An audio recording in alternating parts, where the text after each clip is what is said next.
the cancer-causing N-word is only that which is uttered out of the mouth of a white person. Because, of course, black people are called the N-word every day, 1,000 times a day, by other black people. So if that causes cancer, then the cancer rate in the black community would be like 100%. Okay, a little more on the New York City mayor race. On CNN, they were talking about the Islamophobic attacks on Zoran, attacks from quote-unquote MAGA stars.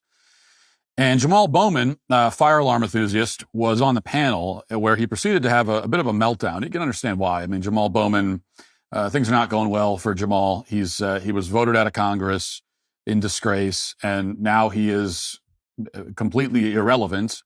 And he's very frustrated by that. He's lashing out, looking for some attention. And so here's what he said. Listen.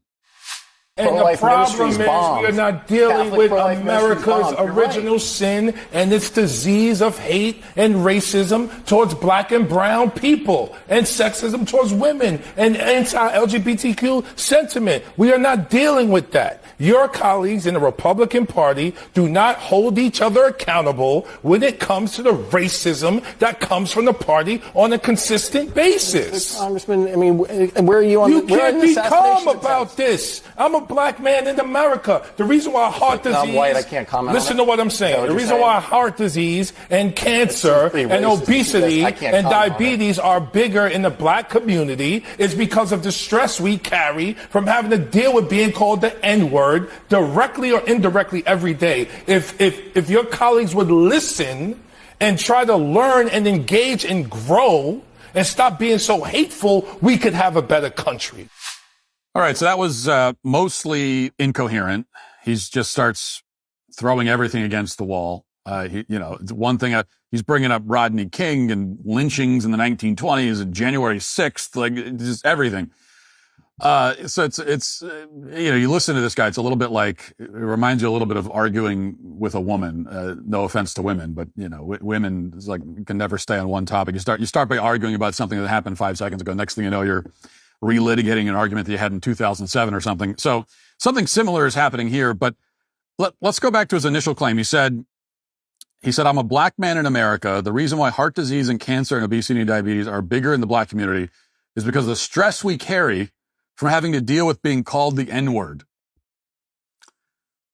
Now, we're going to assume he's referring to white people calling black people the N-word.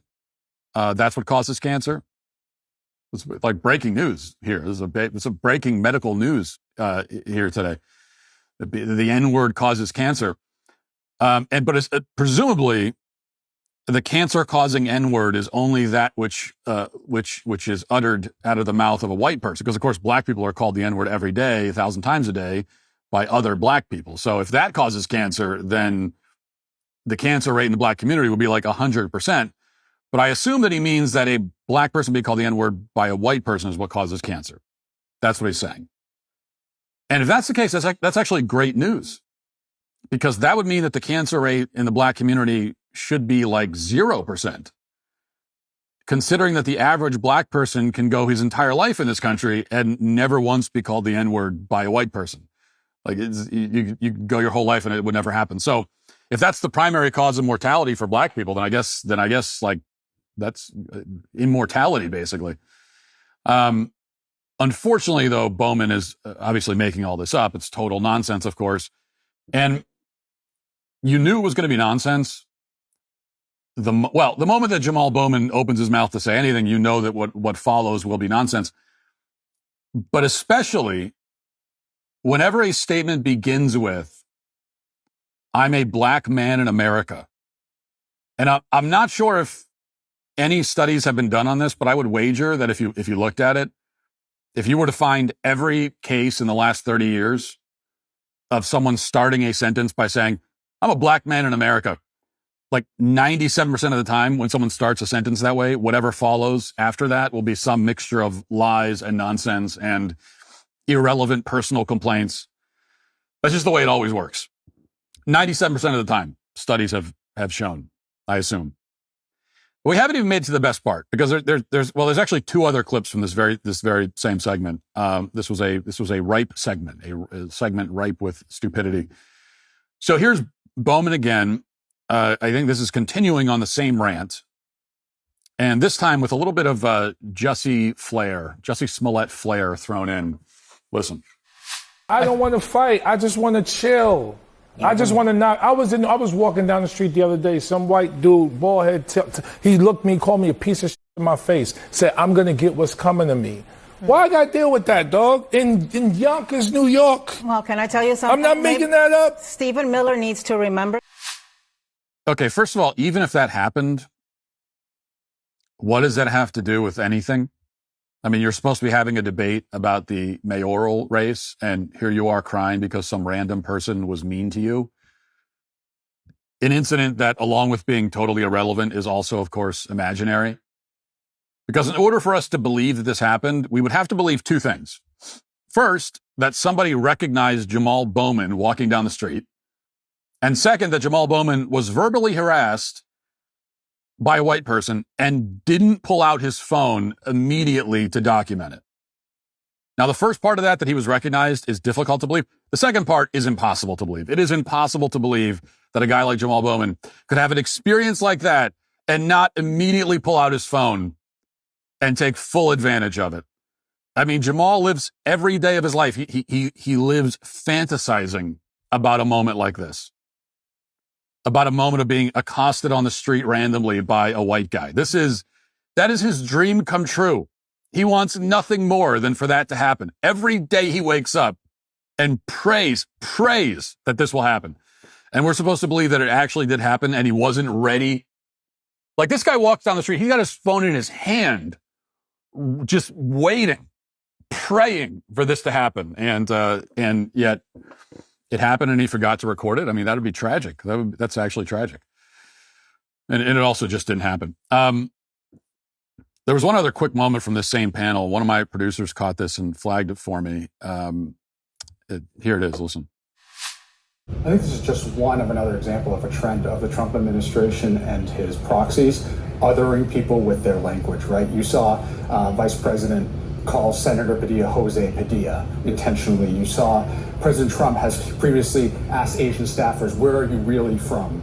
Matt Walsh, another proxy for President Trump, made an implication that because a significant percentage of people in New York are foreign-born, that it's not an American city anymore. This is an administration that has vilified the word diversity. Yeah, that's right. I'm a Trump proxy. I have learned from CNN. Unfortunately, I am like the worst Trump proxy in the world.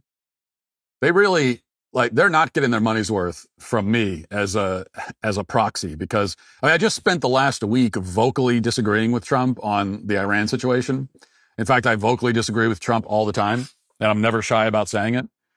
So I don't know, I should be fired from my proxy job, but somehow they keep me employed. I don't know why. And by the way, the Trump administration did not vilify the term diversity. That's not what the Trump administration, it's been vilified in the minds of most normal people for much longer than that. And why is that? Well, because we've noticed that diversity is code every single time for deliberately making things less white. That's all it is. Diversity it's just an agenda to minimize white people. That's all which is why you will never ever hear the left celebrate diversity when a majority black place or institution or town becomes more white. Even though that means that it's becoming more diverse, like definitionally. But in that case, that's gentrification, and that's something to be mourned, because diversity only goes one way. That's why they talk about diverse people, right? A diverse person. Even an individual person can be diverse. Well, how is that possible? Well, because diverse just means not white. That's all it means. Walk into a room with 100% black people, and it's a diverse room, you'll be told. Walk into a room with 100% white people, and it's not diverse. Walk into a room with 100% black people, and you are a white person, and you have somehow made the room less diverse. Okay? But if you walk into a room with 100% white people and you're a black person, you've made it more diverse. So that's the way the word is used, and that's all that it means, pretty clearly. If you'd like to see what else I have to say, you can access my full show by going to dailywire.com or by going to the Matt Walsh Show Twitter page. Hope to see you there. Godspeed.